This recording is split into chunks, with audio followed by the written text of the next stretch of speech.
So you're originally from Michigan. What brought you to the Cincinnati area?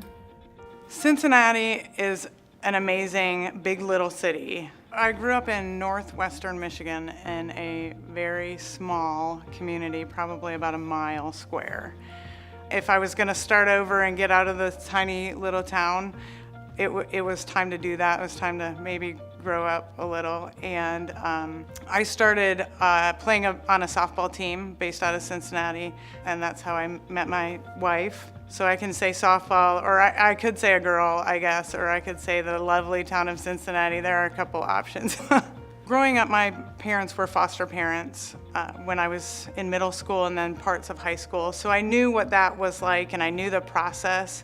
I think when Teresa and I met, we had both experienced a good portion of our life raising other people's children or caring for them. When we decided that we would like to try to start a family, we knew that foster care would be our option.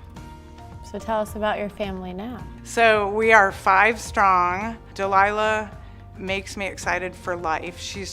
Her personality is very gregarious. She's very outgoing, and she's a people person, which sometimes I'm not always that way. So she drives me to be that happy, smiley, outgoing person. And then he inspires me.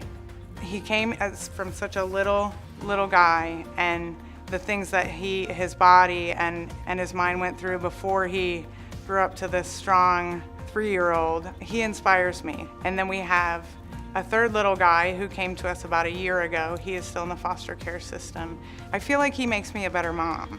Our third guy really challenges me to be a good parent and an attentive parent and a responsible parent. Not that I'm an irresponsible parent, but he really challenges me to do that. So I can't give the world what they've given me. So donating a kidney was not something I had ever thought about for a minute.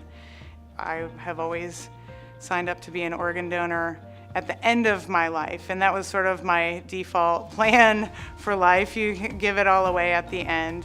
But one day, scrolling through Facebook, a friend of ours had posted on there and said she had donated her kidney to her brother a few years ago. And donated organs don't always last the life of the recipient, and her kidney, now inside her brother, was failing. And I thought, well, what do you have to do to get checked? And it was sort of on a whim. I sort of thought, well, I could probably do something like that. Then there's this very long process of testing, and then you get the phone call that says, you're a match. So all at one time, you think, this is amazing and this is terrifying. And you have a sense of joy and obligation, because nobody really expects you to give a kidney to a stranger, but it's a bell that you can't unring. For me, it was an easy decision. It was, I'm a match, let's go. So you said that a lot of people were asking, why would you give a kidney to a stranger? What's your answer? So one of my inspirations, one of the many, comes from a Lauren Isley short story called The Star Thrower. Sometimes it's called The Starfish Story, but Lauren does some great work when he writes, one day a man was walking along the beach when he noticed a boy. The boy was picking up something and gently throwing it into the ocean.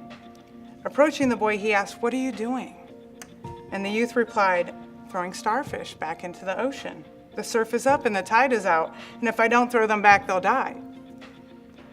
"Son," the man said, "don't you realize that there are miles and miles of beach and hundreds of starfish? You can't make a difference." And after listening politely, the boy bent down, picked up another starfish, and threw it back into the surf. Then smiling at the man, he said, "I made a difference for that one." The question gets asked, can you help? And so you have to stop and think, well, can I? My life today is richer, is better, is more fulfilled than it was when I had 2 kidneys. I am more than okay with the fact that we have not met, and if we don't ever, I am okay with that too. I hope he's doing well. I hope that he has a part of his life back. And if not, if for some reason something went wrong, I am just as happy that I did it, and I would do it again.